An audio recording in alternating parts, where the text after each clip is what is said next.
जय हिंद साथियों। तो आज हम लेकर आए हैं क्लास 9th के लिए फिजिक्स का एक पूरा का पूरा सीरीज। इस सीरीज में हम 9th का पूरा फिजिक्स कवर करेंगे। तो शुरुआत करते हैं आज की वीडियो की। तो आज की वीडियो जो है फिजिक्स का अध्याय 1 विज्ञान और मापन है। विज्ञान और मापन, साइंस एंड मेजरमेंट। अब हम बात करेंगे साइंस। तो साइंस के बारे में हम आपको एक पीडीएफ के फाइल के माध्यम से बता चुके हैं। यदि आप लोग वह वीडियो नहीं देखे हैं तो इस वीडियो के डिस्क्रिप्शन में भी देख सकते हैं, और 9th का फिजिक्स करके एक प्लेलिस्ट है उसमें भी आप देख सकते हैं। तो चलिए शुरुआत करते हैं आज की वीडियो की। तो सबसे पहले साइंस, इसकी परिभाषा यहाँ भी देख लेते हैं और वहाँ भी आप देख सकते हैं।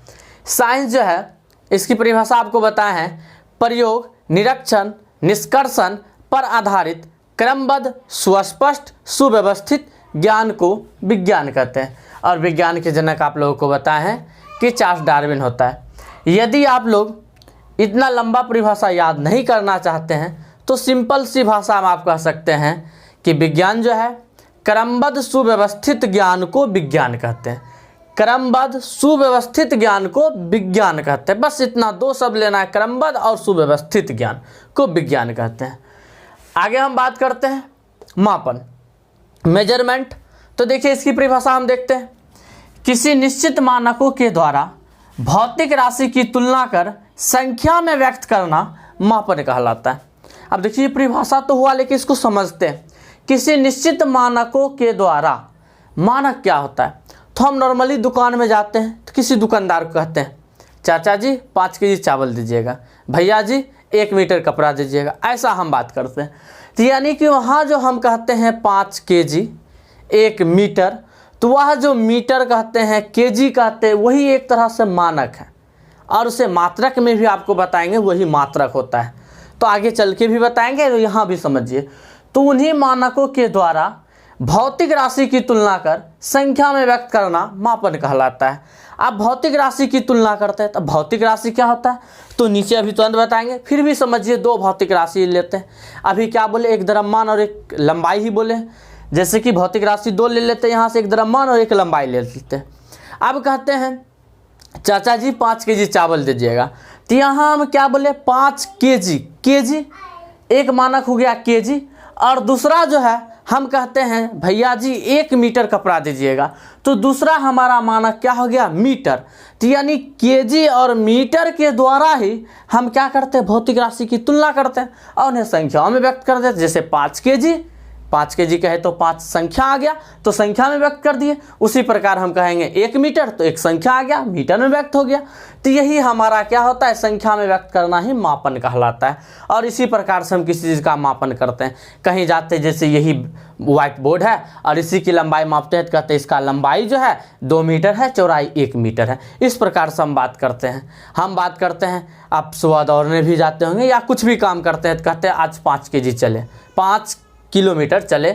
उसी प्रकार आप कहते हैं कि कोई चीज़ सामान लाते हैं तो कहते हैं 10 केजी सामान लाएं।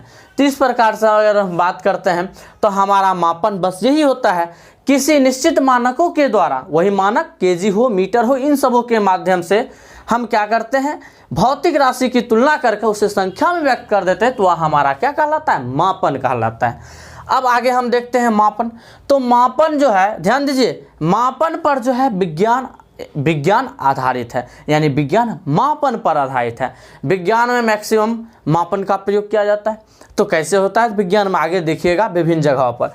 फिलहाल अब बात करते हैं किसी भी राशि के परिमाण को। अब राशि बोले तो वही, जैसे राशि बोले यहाँ लंबाई, द्रव्यमान, तो ये इसी प्रकार की कई सारी राशियाँ हैं। तो हम बात करेंगे राशियों के बारे में आगे। फिलहाल यहाँ देखते हैं किसी भी राशि के परिमाण को। अब जो राशि को हम मापेंगे उनके परिमाण के बारे में बताएंगे। जैसे कि लंबाई है तो कहेंगे 10 मीटर, और इसी प्रकार द्रव्यमान है तो कहेंगे 5 केजी, 10 केजी, 20 केजी।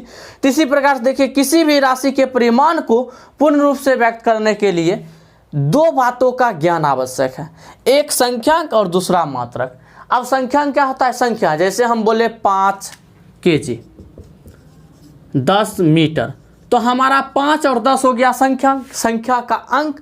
और फिर कहते हैं मात्रक, तो देखिए द्रव्यमान को माप लिया केजी में, और उसके बाद लंबाई कहे 10 मीटर चले तो मीटर को माप लिया, लंबाई को माप लिया मीटर में। तो यानी कि एक राशि हमारा था क्या, लंबाई, और लंबाई को पूर्ण रूप से व्यक्त करने के लिए संख्या और मात्रक, दो चीज़ों का ज्ञान जरूरी था। और इन दोनों के माध्यम से हम क्या कर सकते हैं, राशि के परिमाण को पूर्ण रूप से व्यक्त कर सकते हैं। ये प्रश्न पूछा जाता है, इसलिए इसको पहले बता दिए हैं, लेकिन आगे हम मात्रक किसे कहते हैं ये परिभाषा के साथ भी बात करेंगे। फिलहाल अब चलते हैं हम भौतिक राशियाँ, फिजिकल क्वांटिटीज। अब देखिए अगर हम बात करते हैं भौतिक राशियाँ किसे कहते हैं, तो भौतिकी के नियमों को जिन पदों में व्यक्त किया जाता है उसे भौतिक राशियाँ कहते हैं। अब इसका दूसरे रूप से भी कह सकते हैं कि जिन राशियों को व्यक्त करने के लिए, हम कहेंगे जिन राशियों को व्यक्त करने के लिए भौतिकी के नियमों का उपयोग किया जाता है या उल्लेख किया जाता है उन्हें भौतिक राशियाँ कहते हैं। ऐसे भी हम इसकी परिभाषा बोल सकते हैं।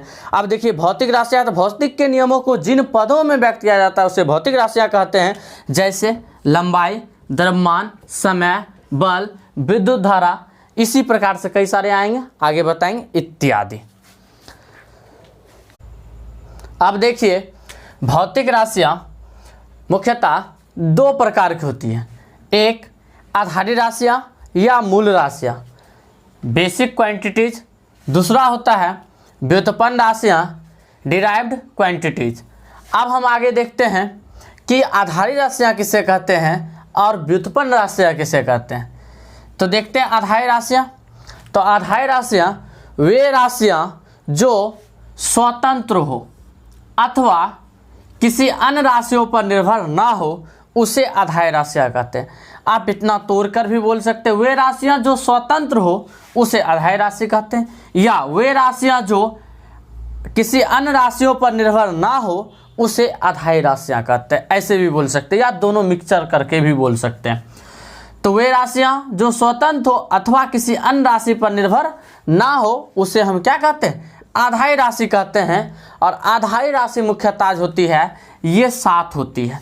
आधारी राशियाँ कितनी होती है, 7 होती है, यानी आधारी राशियों की संख्या मुख्य रूप से 7 है। और देखिए वह पहला जो है लंबाई, दूसरा द्रव्यमान, तीसरा समय, चौथा विद्युत धारा, पाँचवा ताप या तापमान, छठा ज्योति तीव्रता और सातवां पदार्थ का परिमाण है।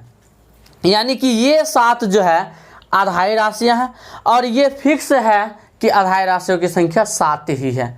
अब देखते हैं अगला, आगे है व्युत्पन्न राशियाँ।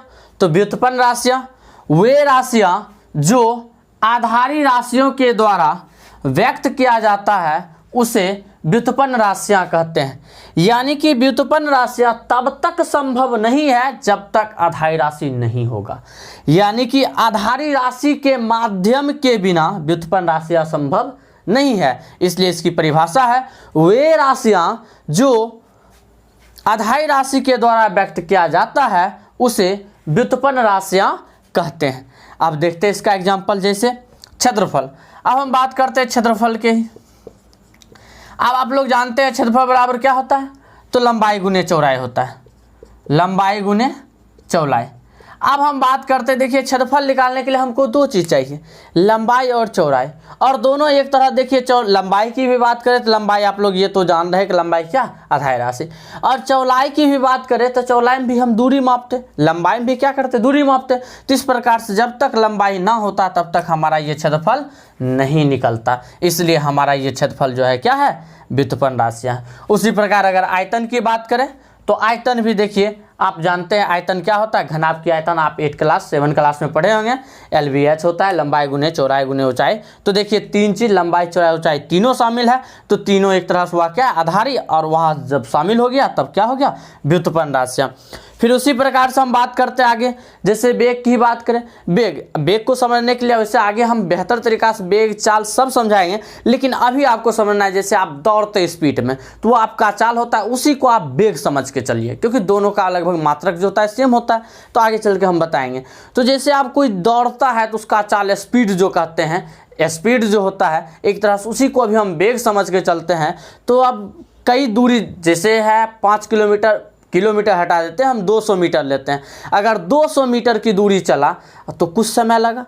तो देखिए हम वेग को बताने के लिए दो चीज़ को लेते हैं, एक कुछ दूरी कहे तो लंबाई, और कुछ वहाँ जाने में लगा कुछ समय, तो समय हम बात करते हैं। तो देखिए हमारा लंबाई और समय दो चीज़ आया तब हमारा क्या होता है, वेग होता है। तो इस प्रकार से वेग भी हमारा क्या है, व्युत्पन्न राशियाँ। ये जितना भी राशि है यानी कि इन सातों को छोड़कर लगभग जितना राशियाँ आएगी सब क्या हो जाएगी, व्युत्पन्न राशियाँ हो जाएगी। आगे चलकर हम दो संपूरक राशि के बारे में बताएंगे, उसका मात्रक बताएंगे। तो दो संपूरक राशि, तो संपूरक राशि दो है, एक है समतल कोण और दूसरा है घन कोण। इन दोनों के बारे में बताएंगे। तो ये दो भी समझिए एक संपूरक राशि होती है, उसका दो है संपूरक राशि।